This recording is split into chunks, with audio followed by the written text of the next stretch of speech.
Pendant des années, j'ai été un serial killer. Mais pas un serial killer comme tu peux le croire. Les choses que je tuais plus vite que mon ombre, c'était des challenges propres firmes. Et à force de travail, de persévérance et à force de prendre des murs dans la gueule, j'ai commencé à comprendre certaines choses. Et fin 2021, j'ai réussi mes premiers challenges. Je suis devenu trader à temps plein, j'ai fait des retraits et après j'ai commencé à enchaîner les challenges. Putain, non validé. 2021, ça a été une triste année, hein. Non validé. Répétition, non validé, non validé.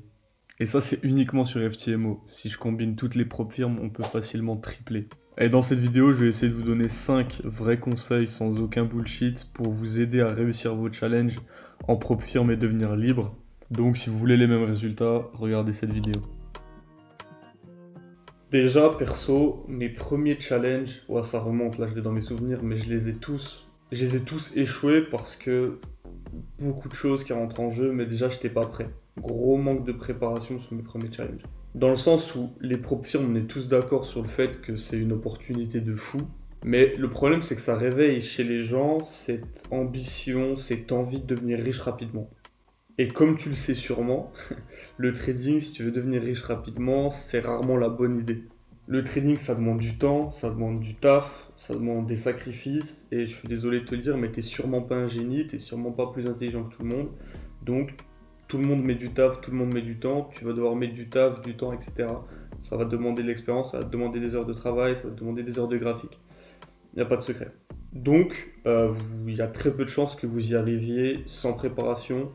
Évidemment, vous pouvez avoir un coup de chance, ça arrive à tout le monde. Mais si vous voulez y aller sur le long terme, réussir plusieurs challenges sur le long terme et les garder, ça va demander de la préparation, ça va demander quelque chose en amont, avoir déjà une grosse base solide. Par exemple, moi, lorsque j'ai fait mes premiers challenges, j'avais même pas de plan de trading clair. Et je vais dire ça, je pense que la plupart non plus des personnes qui écoutent cette vidéo, vous n'avez pas non plus de plan de trading clair. Un plan de trading, c'est pas 5 ou 6 confirmations que tu as vues sur YouTube, faire value gap ou support résistance, peu importe ta stratégie, mais un plan de trading, c'est quelque chose qui a été testé, c'est quelque chose qui a été mis à l'épreuve du live, c'est quelque chose sur lequel tu sais que cette stratégie est rentable, tu en es persuadé, tu as de la data qui te prouve que ta stratégie est rentable, tu l'as déjà testé sur 6, 18 mois, quelque chose de solide, ça peut être considéré comme un plan de trading. Mais juste des confirmations que tu as vues sur YouTube, ce genre de choses, c'est pas ça un plan de trading à proprement parler. Un plan de trading, ça va être tout un écosystème. Ça va comporter évidemment l'aspect technique, ce dont je te parle. Donc un ensemble de confirmations qui vont faire un plan de trading, qui vont te faire rentrer en position si toutes ces confirmations sont alignées. Et il faut que toutes ces confirmations soient testées par du A/B testing, par, encore une fois, j'en ai parlé sur mon canal Telegram, n'hésitez pas à le rejoindre pour voir un petit peu ça de temps en temps, je fais des vocaux qui peuvent être intéressants. Mais du coup, j'expliquais que comment on teste une confirmation, c'est-à-dire comment on fait pour, en science, tester quelque chose. On fait deux expériences. On fait une expérience test d'un côté et une expérience témoin. Dans cette expérience témoin, ça va être l'expérience dans les conditions dites normales. Donc en trading, ça va être votre stratégie actuelle. Votre stratégie actuelle avec votre plan de trading, vos confirmations actuelles. Et dans l'expérience test, ce que vous allez faire, c'est que vous allez faire exactement la même chose, plus vous allez rajouter la confirmation que vous êtes en train de tester, que vous voulez tester actuellement. Et vous regardez, vous avez cette expérience témoin, cette expérience test, vous la mettez à l'épreuve du trading, vous essayez d'accumuler un maximum de data, un maximum de trades sur ces deux stratégies, ok, et vous regardez laquelle a le plus de résultats. Si cette stratégie test a plus de rendement que la stratégie témoin sur une longue série de trades, vous pouvez vous dire, ok, cette stratégie test, qui est ma stratégie normale, plus une confirmation supplémentaire que je suis en train de tester, elle a plus de rendement que ma stratégie normale sur 6 mois. Okay, donc, la confirmation que j'ai ajoutée, elle peut être intéressante et je peux réfléchir plus en détail à potentiellement l'ajouter à ma stratégie de base. Okay, c'est comme ça qu'on teste une confirmation et c'est pas en regardant une vidéo YouTube et en se disant ok vas-y je l'ajoute, ça a l'air cool. Non. Et en plus de ça, votre écosystème de plan de trading, ça va aussi concerner votre gestion du risque, votre gestion de vos émotions, votre gestion des trades. Quand est-ce que tu passes à BE? Pourquoi tu passes à BE? Est-ce que tu passes à BE? Est-ce que tu fais du set and forget? Comment tu gères ça par rapport à ça? Quel est ton risque? Quel est ton risque par trade? Quel est ton risk reward que tu vas venir chercher? Est-ce que tu vas venir chercher du 1,10? Est-ce que tu vas venir chercher au contraire du 1,5? Du 1 pour 2? Peu importe, mais ça, il faut que ce soit dans ton plan. C'est pas quelque chose que tu vois à l'instant T. C'est quelque chose qui est déjà programmé en avance. etc. Bref, c'est tout un écosystème, comme je l'ai dit, qui est solide et qui a déjà passé l'épreuve du test. Et ça demande aussi quelque chose de plus mental, on va dire, on va dire une préparation mentale, pas à proprement parler, mais dans le sens où il va falloir que tu aies compris un petit peu déjà comment fonctionne le trading, quel est le taf du trader, comment ça doit fonctionner dans sa tête, etc. Des choses, ça peut être des choses à la con, mais comme le fait de voir tout en termes de probabilité, voir rien en termes de certitude, mais faire des schémas de probabilité, et voilà, tout ce genre de petites choses, ça peut paraître tout con, mais ça façonne votre idéologie, ça façonne votre façon de travailler et votre manière de bosser vraiment. Et ça, je pense vraiment que c'est un truc qui pèse la plupart des débutants, c'est-à-dire le fait de pas être préparé, pas avoir de plan clair, ou du moins un plan qui est moyen, qui n'est pas testé, sur lequel il n'a pas de confiance parce qu'il n'a pas build, il n'a pas pris le temps de construire cette confiance. Une confiance, c'est comme une relation, hein, ça se construit sur le temps. Pareil, avec une stratégie trading, c'est exactement la même chose. Tu seras extrêmement confiant avec ta stratégie si ça fait 3 ans que tu la trades et 3 ans que tu es rentable avec. Si tu l'as vu sur le dernier YouTuber à la mode hier, ta confiance, elle va pas être top. Et donc voilà, en fait, dans le trading, ce qu'il faut comprendre, c'est qu'il n'y a pas de place pour l'amateurisme. On est dans un biz où il y a une minime partie de ceux qui essayent qui sont récompensés. Donc tu te doutes bien qu'il y a zéro place pour l'amateurisme. Il faut directement être un professionnel et ça commence avant même de passer tes challenges. Encore une fois, hein, mais un challenge, c'est pas un truc qu'on achète comme ça un lundi matin parce que ça nous chante ou un samedi soir en soirée et on se dit vas-y, je vais le passer comme ça, etc. Le trading, c'est notre business. Il faut gérer ça comme une putain d'entreprise en fait. C'est ta putain d'entreprise.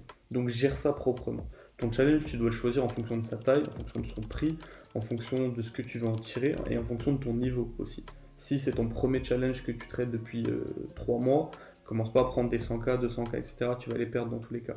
Déjà, il y a de grandes chances que tes premiers challenges, tu les perds. Moi, personnellement, avant de réussir mes premiers challenges, j'en ai raté, je sais plus, 5, 6, etc. Après, moi, j'y allais comme un gros bourrin. Mais bref, il faut que tu comprennes ça, et il faut que tu gères ça comme un chef d'entreprise. Il faut que tu gères ça intelligemment, en fonction de ton budget, en fonction de tout ça. Choisis un challenge qui représente une somme significative pour toi, mais pas un truc qui va te foutre dans la merde, des trucs tout con, tu vois, mais des trucs quand même qui vont être importants. Parce que si tu es tétanisé au moment de cliquer, ça va changer totalement ton trading. Si le challenge est hors de tes moyens, s'il représente une trop grosse somme pour toi, tu vas être tétanisé, ça va être n'importe quoi. Donc prends quelque chose qui représente une somme quand même pour toi, pour ne pas le trader de manière comme ça, comme si c'était rien, mais quand même quelque chose, tu vois ce que je veux dire, un juste milieu. Et aussi avant, il faut que tu saches, comme je te l'ai dit dans le premier, mais quel risque, quelle stratégie tu veux utiliser, quel risk-reward, toutes ces choses-là, ça doit être à l'avance. C'est pas au moment où tu trades, tu te dis ok, déjà c'est quoi, nanana, non, ça doit être prédéfini. Il y a plus d'un an, je crois, il y a plus d'un an, j'avais donné ce conseil, je vais vous mettre l'extrait pour réussir en propre. Challenge FTMO, c'est de prendre son temps. Et ne vous dites pas, ouais, c'est un conseil basique, je m'en fous, blablabla, parce que personne ne le fait, personne ne prend son temps. J'ai vu énormément de personnes passer des challenges FTMO, et la plupart, ils passent leur challenge FTMO comme s'ils avaient que 3 jours tradables. Les gars, vous avez 20 jours tradables, 20 jours divisé par 2, ça fait 40, 40 sessions, si tu comptes London et New York, donc t'as 40 sessions complètes de trading. Donc les gars, en 40 sessions, t'as énormément d'opportunités. Dites-vous que c'est marrant parce que je disais ça à l'époque et c'était des challenges où vous aviez 30 jours, pas 3 mais 30 jours pour passer vos challenges. Donc imaginez maintenant que presque toutes les time frames ont changé de modèle et presque toutes les time frames sont en no time limit. Donc vous avez tout le temps que vous voulez pour passer vos challenges. Imaginez maintenant ce que je vais vous dire. Toujours la même chose. Prenez votre putain de temps. Prenez votre temps. Maintenant c'est encore pire parce que maintenant vous avez tout le temps qu'il vous faut. Donc prenez-le. Prenez-le, prenez-le, prenez-le. Et je vous dis pas ça pour vous ralentir ou pour rien. Non, c'est juste que le trading c'est un game de probabilité.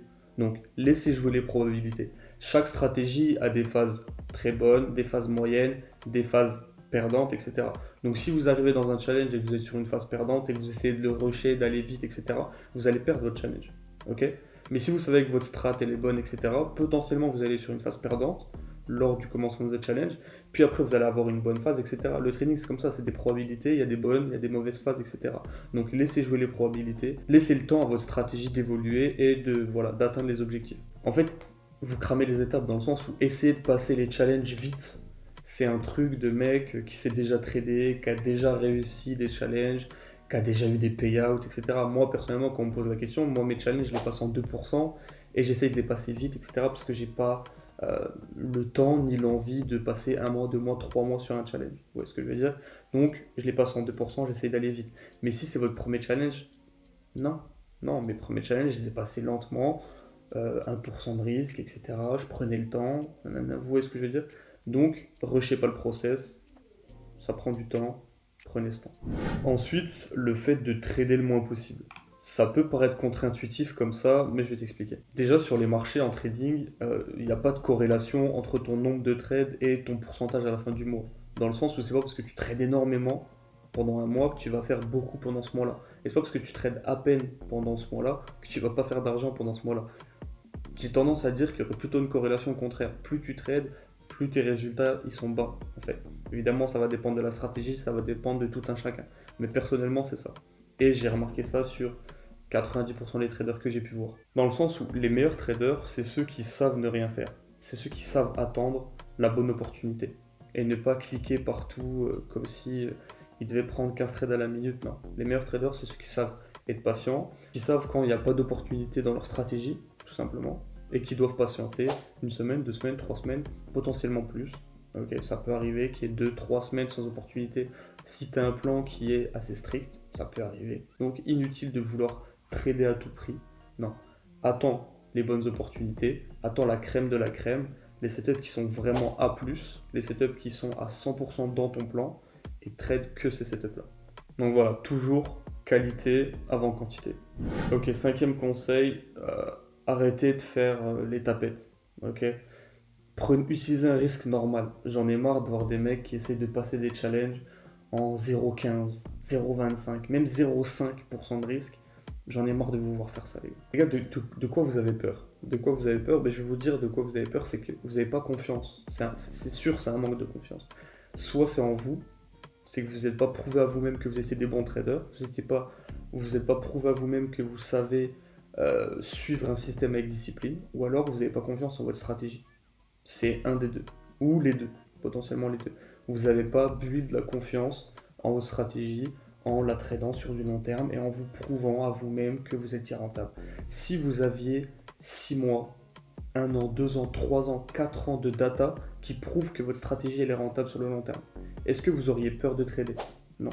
Est-ce que vous auriez peur de mettre un risque approprié? Non plus, parce que vous savez que cette strat elle est rentable. Vous savez que si vous tradez exactement dans cette strat avec discipline, elle est rentable. Est-ce que tu as peur de mettre un risque approprié?